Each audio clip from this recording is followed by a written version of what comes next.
श्री गुरुदेव दत्त। आज ड्युटीला सुट्टी आहे, पण शेतकऱ्याच्या मुलाला सुट्टी ती कसली? सकाळी लवकर आवरलं आणि आलोय थेट रानात। म्हटलं आज सुट्टीचा दिवस सत्कारणी लावू आणि पिकाला पाणी पाजून घेऊ। गाडी लावलीये एका कडेला, आता इथून पुढे पायी प्रवास। रान म्हटलं की चालावं तर लागणारच ना।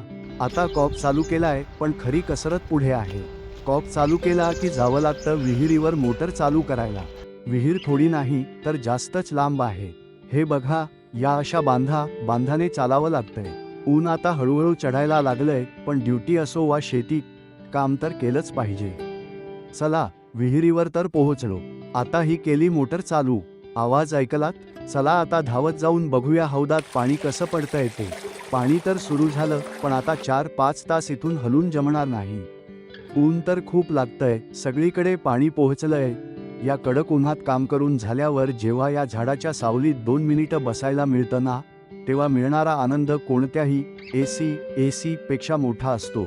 जबाबदाऱ्या तर आयुष्यभर राहणारच आहेत, पण कामाच्या व्यापातून हा असा स्वतःसाठी काढलेला एकांताचा क्षण मनाला उभारी देऊन जातो। हीच ती वेळ असते जेव्हा आपण स्वतःशी बोलतो, उद्याची स्वप्न बघतो आणि पुन्हा लढायची ताकद मिळवतो। पाणी पाजून झालंय एकदाचं। रान कसं आता तृप्त वाटते। तिकडे लांब आपली गाडी वाट बघतीये। थोडं अंग वाळवून घेतलं आणि आता निघालोय घराकडे। कसा वाटला आजचा हा छोटासा प्रयत्न? आवडला असेल तर कमेंटमध्ये नक्की सांगा। पुन्हा भेटू अशाच एका नवीन प्रवासात।